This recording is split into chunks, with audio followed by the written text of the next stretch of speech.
नमस्कार साथियों, आज के इस क्लास में आप सभी का बहुत बहुत स्वागत है। तो साथियों, आज के इस क्लास में हम लोग बिहार पुलिस मद्य निषेध भर्ती 2025 के लिए दोस्तों आज के इस क्लास में हम लोग बिहार पुलिस मद्य निषेध और कक्षपाल की भर्ती को देखते हुए दोस्तों आज के इस क्लास में हम लोग न्यू प्रैक्टिस सेट को लेकर आया हूँ, जिसमें सबसे ज़्यादा महत्वपूर्ण सभी क्वेश्चन को इस सेशन में लेकर आया हूँ। इसमें हम लोग जीके, साइंस और आपका करंट अफेयर को मिलाकर टोटल आपका 50 सेलेक्टेड क्वेश्चन को इस सेशन में लेकर आया हूं। ठीक है, तो चलिए साथियों शुरुआत करते हैं आज के सेशन को। जितने भी साथी अभी तक जो है ये फॉर्म को अप्लाई नहीं किए हैं तो फॉर्म को आप लोग अप्लाई कर लीजिए। ठीक है, तो चलिए स्टार्ट करते हैं आज के सेशन को। तो साथियों, आज का पहला क्वेश्चन हो जाएगा कि दुनिया की सबसे छोटी स्वतंत्र रूप से जीवित कोशिका कौन सी है। चलिए बताइए, आप लोग 4 विकल्प है आपके सामने कि दुनिया की सबसे छोटी स्वतंत्र रूप से जीवित कोशिका कौन सी है। तो सही विकल्प हो जाएगा इस क्वेश्चन का माइकोप्लाज्मा। माइकोप्लाज्मा जो हो जाएंगे ये आपका दुनिया की सबसे छोटी जो है ये स्वतंत्र रूप से जीवित कोशिका हो जाएंगे। ठीक है, वहीं पर अगर सबसे ज़्यादा कि दुनिया की सबसे छोटी जो है सबसे बड़ी स्वतंत्र रूप से जीवित जो कोशिका हो जाएंगे ये कौन से हो जाएंगे, तो सबसे बड़ी पूछा गया है तो शुतुरमुर्ग के अंडा हो जाएंगे। किसका, तो शुतुरमुर्ग के अंडा हो जाएंगे। आंसर यहाँ पर हो जाएंगे बी, बिल्कुल करेक्ट आंसर। ठीक है, चलिए नेक्स्ट क्वेश्चन हो जाएंगे कि साइकिल की खोज किसने की थी। चलिए बताइए क्या हो जाएगा आंसर। साइकिल की खोज जो है ये किसने किया था, तो साथियों राइट आंसर हो जाएगा कार्ल वान ड्राइस ने। कार्ल वान ड्राइस के द्वारा ये आपका 1817 में किया गया था। ये साइकिल का आविष्कार यानी खोज किया गया था किसके द्वारा, तो कार्ल वान ड्राइस के द्वारा किया गया था। वहीं पर दोस्तों ये किस देश में हुआ था, जर्मनी देश में। किस देश में हुआ था, जर्मनी देश में हुआ था। और जर्मनी में ही दोस्तों यहाँ पर सबसे पहले जो है आप लोग यानी कि जो हेमोपैथिक का जन्मदाता अगर पूछा जाए किस देश को कहा जाता है तो ये आपका जर्मनी को कहा जाता है। ठीक है, नेक्स्ट क्वेश्चन आपका हो जाएंगे कि कोशिका झिल्ली जो है मुख्य रूप से किसकी बनी होती है। कोशिका झिल्ली पूछा गया कि मुख्य रूप से किसकी बनी होती है। तो साथियों यहाँ पर इस क्वेश्चन का राइट आंसर क्या हो जाएंगे, तो आंसर यहाँ पर हो जाएगा ये फास्फोलिपिड की बनी होती है। किसकी, फास्फोलिपिड की बनी होती है कोशिका झिल्ली। ठीक है, वहीं पर पूछा जाए कोशिका भित्ति जो बनी होती है, कोशिका भित्ति जो बनी होती है या किसकी बनी होती है, तो ये आपका सेल्यूलोज की, किसकी, सेल्यूलोज की बनी होती है, याद रखिएगा। और दोस्तों आप लोग देखेंगे कॉपी किताब, ठीक है, ये जो बना होता है ये किससे बना होता है, ये भी आपका सेल्यूलोज से ही बना होता है, पेपर वगैरह। ठीक है, नेक्स्ट क्वेश्चन आपका हो जाएंगे कि दुनिया में कोई भी चीज जो जगह घेरता है और जिसमें भार होता है उसे क्या कहते हैं। चलिए, दुनिया में कोई भी चीज जो है जो जगह छेकता है और दोस्तों भार उसका होता है उसे हम लोग क्या कहते हैं, ऊर्जा, बल, पदार्थ या ताप। तो साथियों यहाँ पर इस क्वेश्चन का राइट आंसर आपका हो जाएंगे क्या कहा जाता है, तो ये आपका पदार्थ कहा जाता है। किसे, पदार्थ कहा जाता है। अगर पूछा जाए कि पदार्थ किसे कहते हैं तो दुनिया में कोई भी चीज जो जगह घेरता है और जिसमें भार होता है वह पदार्थ कहलाता है। तो आंसर यहाँ पर हो जाएंगे सी, बिल्कुल करेक्ट आंसर। ठीक है, अगला क्वेश्चन देखिएगा। अच्छा, यहीं पर देखा जाए कि पदार्थ जो है ये कितने प्रकार की होती है, तो पदार्थ ये 2 प्रकार की होती है मुख्य रूप से। ठीक है, वो कौन कौन सी होती है, तो ये आपका एक जो होती है दोस्तों भौतिक आधार पर होती है। ठीक है, भौतिक आधार पर, और दूसरा होती है आपका रासायनिक आधार पर। ठीक है, रासायनिक आधार पर अगर पूछा जाए कि पदार्थ को जो है मुख्य रूप से कितने भागों में बांटा गया है, तो 2 भागों में बांटा गया है। ठीक है, अगला क्वेश्चन देखिएगा। नेक्स्ट क्वेश्चन हो जाएगा कि भारत में चीनी का कटोरा किस राज्य को कहा जाता है। तो दोस्तों भारत में चीनी का कटोरा जो है यह किस राज्य को कहा जाता है ये आपको बताना है। बिहार, उत्तर प्रदेश, उत्तराखंड या महाराष्ट्र को।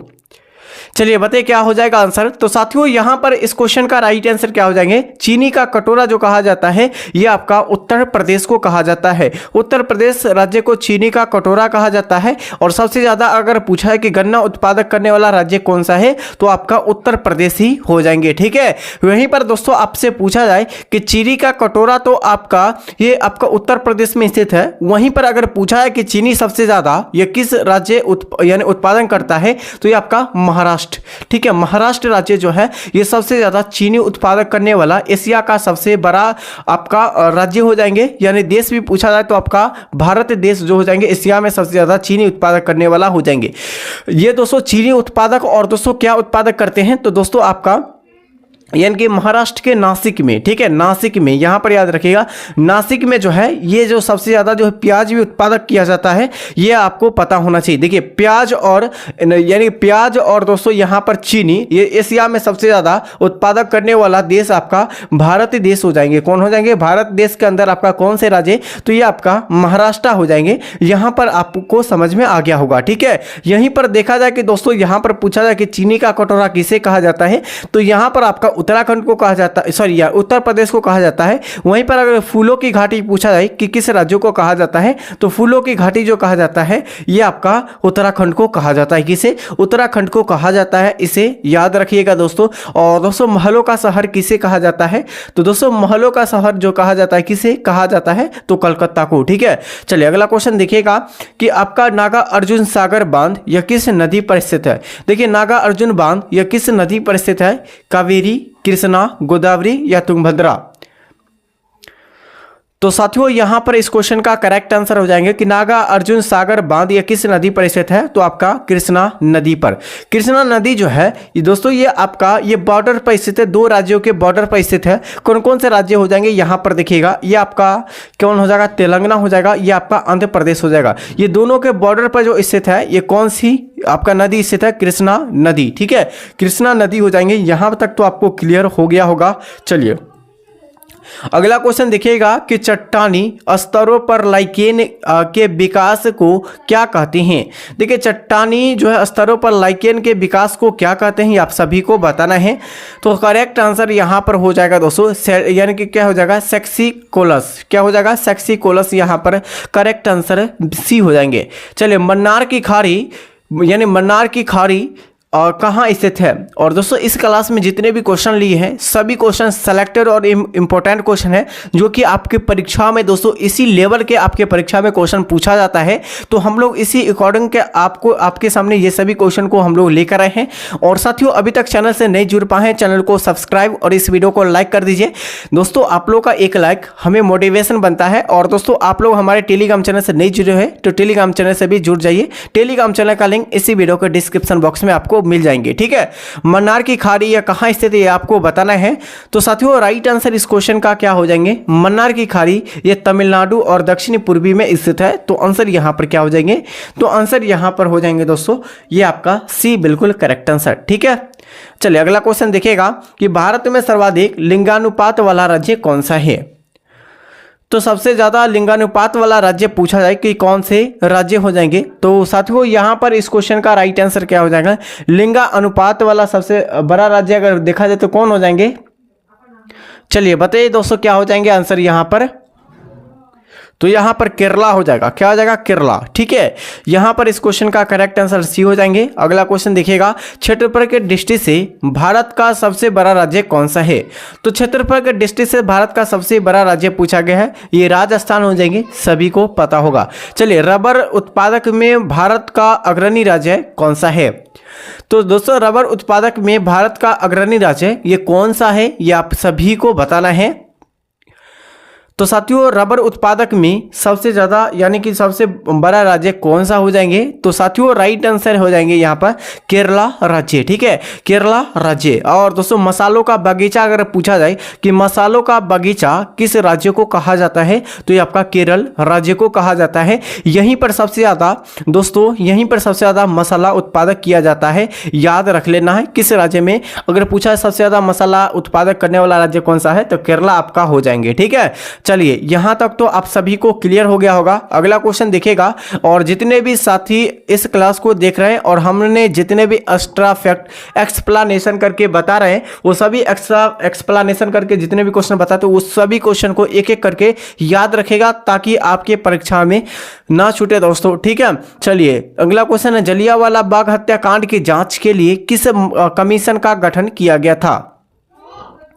चलिए, किस कमीशन का गठन किया गया था ये आपको बताना है। जब जलियांवाला बाग हत्याकांड हुआ था, ये कब हुआ था? तो साथियों, जलियांवाला बाग हत्याकांड जो हुआ था ये 13 अप्रैल, ठीक है, 13 अप्रैल 1919 को हुआ था। ये सभी को पता होगा, 13 अप्रैल 1919 को जलियांवाला बाग हत्याकांड हुआ था। ये दोस्तों, ये यानी कि जो हत्याकांड जो हुआ था इसके जांच के लिए ये कमीशन का गठन किया गया था। कौन सा कमीशन था ये आपसे पूछे गए हैं, ठीक है। तो 12 का सही विकल्प आपका बी हो जाएंगे। ये हंटर कमीशन का गठन किया गया था, इसे याद रखिएगा, ठीक है। अगला क्वेश्चन देखिएगा कि भारतीय संविधान में संघीय व्यवस्था किस देश से ली गई है?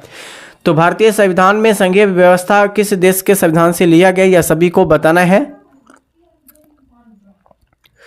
तो साथियों, यहां पर इस क्वेश्चन का राइट आंसर क्या हो जाएंगे? तो साथियों, यहां पर आपका कनाडा देश, ठीक है। भारतीय संविधान में संघीय व्यवस्था को जो किस देश के संविधान से लिया गया है? तो कनाडा देश के संविधान से लिया गया है, ठीक है। अगला देखिएगा, नेक्स्ट क्वेश्चन हो जाएंगे। यहीं पर अगर मौलिक अधिकार पूछा है कि मौलिक अधिकार किस देश के संविधान से लिया गया है, तो अमेरिका के संविधान से लिया गया है। और दोस्तों, मौलिक कर्तव्य पूछा जाए तो ये किस देश के संविधान से लिया गया है? तो ये आपका रूस के संविधान से, ठीक है। मौलिक कर्तव्य रूस के संविधान से। मौलिक अधिकार का पूछा जाए तो ये आपका अमेरिका के संविधान से, ठीक है। भारत की मुख्य भूमि की तटीय भाग की लंबाई कितनी है? चलिए, भारत की मुख्य भूमि के तटीय भाग की लंबाई पूछा गया कितनी है? तो साथियों, यहां पर इस क्वेश्चन का राइट आंसर हो जाएगा 6100 किलोमीटर, ठीक है। तटीय मतलब समझ रहे हैं ना, जो तट पे है, जो समुद्र के तट पर है, ये तटीय राज्य हो जाएंगे दोस्तों, यहाँ पर जितने भी राज्य हैं, ठीक है। अगला क्वेश्चन देखिएगा कि दोस्तों, आज़ादी के समय कांग्रेस के अध्यक्ष कौन थे? तो आज़ादी के समय कांग्रेस के जो अध्यक्ष थे ये कौन थे, ये आप सभी को बताना है। तो साथियों, यहाँ पर हो जाएगा JV कृपलानी, ठीक है। JV कृपलानी इस क्वेश्चन का करेक्ट आंसर आपका हो जाएंगे। ये आज़ादी के समय जो है ये कांग्रेस के अध्यक्ष थे, या इसको याद रखिएगा, ठीक है। और दोस्तों, भारतीय राष्ट्रीय कांग्रेस की जो स्थापना हुई थी ये कब हुई थी दोस्तों? तो दोस्तों, भारतीय राष्ट्रीय कांग्रेस की जो स्थापना किया गया था ये आपका 28 दिसंबर, ठीक है, 28 दिसंबर 1885 को ये भारतीय राष्ट्रीय कांग्रेस की स्थापना किया गया था। इसे भी याद रखिएगा, ठीक है। ये आपके परीक्षा में लगभग जो है 6 से 7 बार क्वेश्चन को पूछे गए हैं। 38वीं जो है समांतर रेखा किन देशों के बीच जो है विभांतर करती है? तो 38वीं जो समांतर रेखा के बारे में पूछा गया, किन 2 देशों को विभाजित करती है? राइट आंसर इस क्वेश्चन का क्या हो जाएंगे? तो ये उत्तरी कोरिया और दक्षिण कोरिया को अलग करती है दोस्तों, ठीक है। चलिए, अगला क्वेश्चन देखिएगा। अगला क्वेश्चन है कि समुद्र के पानी में किसकी अधिकता होती है? तो समुद्र के पानी में जो अधिकता होती है यह किसकी होती है? Potassium, sodium, calcium, magnesium. चलिए बताइए क्या हो जाएगा यहाँ पर आंसर दोस्तों? तो साथियों, यहाँ पर हो जाएंगे सोडियम की, ठीक है। ये समुद्र के पानी में जो रहते हैं सबसे अधिकता ये सोडियम की होती है। सोडियम का संकेत क्या होता है? ये आपका Na11 होता है, ये सभी को पता है, ठीक है। अगला क्वेश्चन देखिएगा आपका, हिंडनबर्ग रेखा किन देशों के बीच में स्थित है? हिंडनबर्ग रेखा के बारे में पूछा गया, किन जो है देशों के बीच में अवस्थित है दोस्तों? तो साथियों, यहाँ पर 18 का बी हो जाएंगे। ये जर्मनी और पोलैंड के बीच में स्थित है, जो कि हिंडनबर्ग रेखा, ठीक है। अगला क्वेश्चन देखिएगा, विश्व में सबसे अधिक पारा किस देश में पाया जाता है? यानी कि विश्व में सबसे अधिक जो पारा पाए जाते हैं ये किस देश, यानी किस देश के बीच, यानी किस देश में पाए जाते हैं, ये आपको बताना है। भारत, स्पेन, चीन या आपका ब्राजील? तो साथियों, यहाँ पर आपका ये स्पेन हो जाएंगे, सबसे ज़्यादा पारा उत्पादन करने वाला आपका देश हो जाएंगे स्पेन देश। अगला देखिएगा, नेक्स्ट क्वेश्चन है दोस्तों, पेरियार नदी ये किस नदी पर बहती है? पेरियार नदी जो है किस राज्य में बहती है आपको बताना है। तो पेरियार जो हो जाएंगे दोस्तों ये किस राज्य में हो जाएंगे? आंसर यहाँ पर हो जाएंगे ये केरल में, ठीक है। पेरियार जो है ये केरल राज्य में हो जाएंगे, ठीक है। अगला क्वेश्चन देखिएगा, प्राकृतिक क्या पूछा? प्राकृतिक में पाए जाने वाला कठोर पदार्थ कौन सी है? तो प्राकृतिक रूप में पाए जाने वाला सबसे कठोर पदार्थ पूछा गया है, कौन से हो जाएंगे? तो सही आंसर इस क्वेश्चन का क्या हो जाएगा? यहाँ पर हीरा हो जाएगा, ठीक है। हीरा यहाँ पर बिल्कुल करेक्ट आंसर हो जाएगा। और हीरा का प्रूफ कार्बन होता है, ये आप सभी को पता होगा, ठीक है। कार्बन होता है दोस्तों करेक्ट आंसर, ठीक है। अगला क्वेश्चन देखिएगा, नेक्स्ट क्वेश्चन क्या है दोस्तों, क्षेत्रफल की दृष्टि से विश्व का सबसे छोटा देश कौन सा है? तो क्षेत्रफल के दृष्टि से विश्व का सबसे छोटा देश पूछा गया है, कौन सा हो जाएंगे? तो वेटिकन सिटी जो क्षेत्रफल के दृष्टि से सबसे छोटा देश हो जाएंगे। यहाँ पर इस क्वेश्चन का राइट आंसर क्या हो जाएगा, सी बिल्कुल करेक्ट आंसर। वहीं बड़ा देश पूछा जाए तो बड़ा देश आपका क्षेत्रफल के दृष्टि से रूस हो जाएंगे। कौन हो जाएंगे, रूस, बिल्कुल करेक्ट आंसर। ठीक है, चलिए आसमान में देखने पर पृथ्वी का रंग कैसा दिखाई देते हैं। तो आसमान से दिखने का यानी आसमान को देखने पर पृथ्वी का रंग जो है ये कैसी दिखाई देती है, तो नीला। कैसी दिखाई देती है, तो नीला दिखाई देती है। और नीला क्यों दिखाई देती है, तो ये आपका जल की उपस्थिति के कारण, किस है, जल की उपस्थिति के कारण ये पृथ्वी जो है आपको बाहरी इलाका से आपको नीला दिखाई देगा। ठीक है, आसमान से। अगला देखिएगा, हिंदी भाषा का प्रथम महाकाव्य कौन सा है। तो हिंदी भाषा का प्रथम महाकाव्य भाषा पूछा गया है, महाकाव्य कौन सा है। तो साथियों यहाँ पर सिर्फ जो इसका राइट आंसर क्या हो जाएंगे 24 का, तो सही आंसर यहाँ पर हो जाएगा पृथ्वीराज रासो। पृथ्वीराज रासो जो हो जाएंगे ये हिंदी भाषा का प्रथम महाकाव्य हो जाएंगे। करेक्ट आंसर बी हो जाएगा। ठीक है, नेक्स्ट क्वेश्चन क्या हो जाएंगे दोस्तों, यंग बंगाल आंदोलन के प्रवर्तक कौन थे। यंग बंगाल आंदोलन के जो प्रवर्तक थे दोस्तों ये कौन थे, आप सभी को बताना है।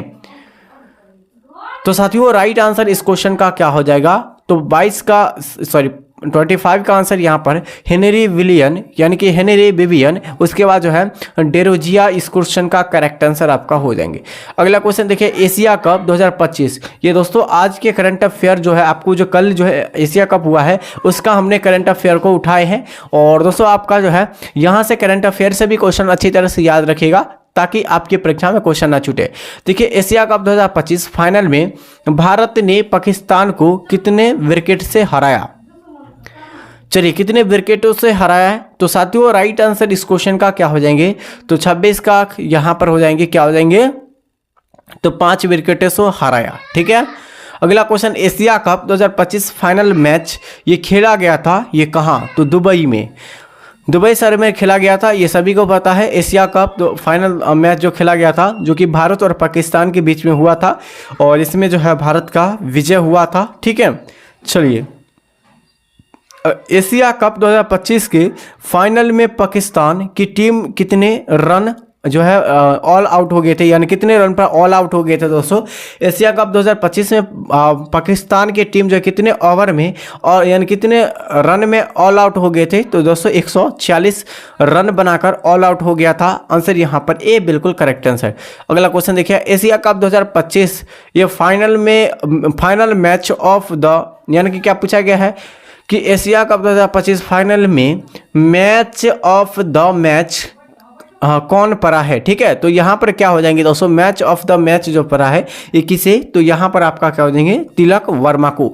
दोस्तों आप लोग मैच देखे होंगे तो दोस्तों शुरू से लेकर लगभग 3 ओवर से स्टार्ट किए थे तिलक वर्मा, उसके बाद आपका 20 ओवर तक खेले तो दोस्तों तिलक वर्मा, और तिलक वर्मा को सैल्यूट किया जाता है दोस्तों, क्योंकि दोस्तों अगर तिलक वर्मा अगर सही नहीं खेलते तो ये मैच हार जाते। ठीक है, क्योंकि संभावना नहीं था शुरुआती में, इसलिए। ठीक है, चलिए अगला क्वेश्चन देखिएगा। अगला क्वेश्चन क्या हो जाएंगे कि दोस्तों 2025 एशिया कप फाइनल में भारत ने लक्ष्य कितना रन पीछा किया था, तो 147 को पीछा कर दिया गया था, यानी कि 146 रन तो बनाया था, लेकिन कितना पर था, तो 147 पर जीत था। कितना पर, तो 147 पर जीत था। और कितने रन पीछे किया था, तो देखिए पीछे जो किया था 146 रन पीछे किया था, तो आंसर यहाँ पर हो जाएंगे डी बिल्कुल करेक्ट आंसर। ठीक है, और जीत के लिए 147 रन था। ठीक है, चलिए अगला क्वेश्चन देखिएगा, एशिया कप 2025 में भारत और पाकिस्तान की पहली बार फाइनल में आमने सामने हुए थे। तो एशिया कप 2025 में जो है ये पाकिस्तान पहली बार जो है ये कब फाइनल में आमने सामने लिए थे, तो इस टूर्नामेंट 2025 में जो हुआ है, ठीक है, जो कल हुआ है उसी टूर्नामेंट में शामिल हुए थे। 41 वर्षों बाद जो है ये आपका एशिया कप आमने सामने हुआ था। ठीक है, चलिए अगला क्वेश्चन देखिएगा कि एशिया कप 2025 की श्रृंखला में सबसे अधिक विकेट किस गेंदबाज ने लिया है। तो एशिया कप में सबसे ज़्यादा जो है क्रिकेट लिया है किसने लिया है, तो कुलदीप यादव यादव ने ये 7 मैच खेले हैं, 7 मैच में 17 विकेट लिए हैं। आंसर यहाँ पर क्या हो जाएगी, तो यहाँ पर आपका हो जाएगा सी बिल्कुल करेक्ट आंसर। ठीक है, चलिए अगला क्वेश्चन देखिएगा कि भारत ने एशिया कप 2025 में यह कितनी बार खिताब जीते हैं। तो दोस्तों एशिया यानी भारत ने एशिया कप 2025 में कितनी बार खिताब जीते हैं, तो साथियों यहाँ पर करेक्ट आंसर क्या हो जाएंगे, तो 33 का आंसर यहाँ पर 9वीं बार जीते हैं। कितनी बार, 9वीं बार जीते हैं। ठीक है, अगला क्वेश्चन देखिएगा, और सबसे ज़्यादा जो आपका बेस्ट जो आपका जो है आपका जो प्लेयर मिलेगा वो भारत देश का है दोस्तों, विश्व में सबसे बेस्ट प्लेयर। ठीक है, सबसे हल्का कण कौन सा है, तो सबसे हल्का कण देखा जाए तो आपका इलेक्ट्रॉन का हो जाएगा। ठीक है, इलेक्ट्रॉन जो हो जाएगा, यहाँ पर आप जो चक्कर जो लगाते हैं, इलेक्ट्रॉन जो चक्कर लगाते हैं, यहाँ पर देखिएगा ये जो इलेक्ट्रॉन जो होते हैं बाहरी होती है। ठीक है, और ये हमेशा चक्कर लगाती है। यहाँ से हम लोग बता रहे हैं, आप सभी को याद रखना है जिस तरीके से बताएं। देखिए आप लोग अगर लगातार रनिंग कीजिएगा तो आप क्या हो जाएगा कि दोस्तों आप लोग जो है पतला हो जाइएगा। ठीक है, रनिंग करते करते करते पतला हो जाएगा, तो वहाँ पर आपका हल्का हो जाएगा। तो सबसे हल्का कण पूछा है तो इलेक्ट्रॉन हो जाएगा। और वही सबसे भारी कण पूछा है जो कि प्रोटॉन और न्यूट्रॉन होता है। यहाँ पर देखिए प्रोटॉन तो आपका जो होता है ये यानी कि जो आपका क्या होता है दोस्तों, धनात्मक होता है। तो ये आपका जो है आपका न्यूट्रॉन जो होता है न कि धनात्मक होता है न ही आपका ऋणात्मक होता है। ये जो होते हैं दोस्तों यहाँ पर ये कुछ नहीं करता, इसका कोई मूव नहीं है। तो इसके लिए जो है इसको भारी कण कहते हैं। किसे कहते हैं, तो भारी कण जो कहा जाता है आपका किसे, तो आपका न्यूट्रॉन को। और दोस्तों यहाँ पर हल्का कण पूछा है तो इलेक्ट्रॉन को कहा जाता है। ठीक है, अगला क्वेश्चन देखिएगा, यहाँ पर नाभिक के अंदर कौन से कण पाए जाते हैं। देखिए नाभिक के अंदर पूछा है कौन से कण पाए जाते हैं, तो प्रोटॉन और न्यूट्रॉन पाए जाते हैं। कौन, प्रोटॉन और न्यूट्रॉन पाए जाते हैं। यहाँ पर देखिएगा ये आपका प्रोटॉन हुआ, ये आपका न्यूट्रॉन हुआ, यहाँ पर इस तरह। ठीक है, इस तरह होते हैं बीच में। चलिए अगला क्वेश्चन देखिएगा, अगला क्वेश्चन है, अभी तक साथियों हमारे चैनल से नहीं जुड़ पाए हैं, चैनल से जुड़ जाइए और सब्सक्राइब नहीं किए हैं हमारे चैनल को सब्सक्राइब और इस वीडियो को लाइक कीजिए। और इसका पीडीएफ हमारे टेलीग्राम चैनल पर मिल जाएंगे, आंसर और दोस्तों यानी कि जो है आपका एक्स्ट्रा फैक्ट के साथ। ठीक है, एक क्वेश्चन के साथ साथ उससे रिलेटेड 2-3 क्वेश्चन बन सकता है, उसको भी हमने वहाँ पर आपको दे दिया आंसर के साथ। तो जाइए आप लोग फटाफट से ज्वाइन हो जाइए टेलीग्राम चैनल से, इसी वीडियो को डिस्क्रिप्शन बॉक्स में आपको मिल जाएंगे दोस्तों। ठीक है, सेशन कैसा लगा, सेशन अच्छा लगा होगा तो सेशन को लाइक और इस क्लास को ज़्यादा से ज़्यादा अपने मित्रों के पास शेयर कीजिएगा। ठीक है, तब तक के लिए साथियों एक बार दिल से जय हिंद जय भारत।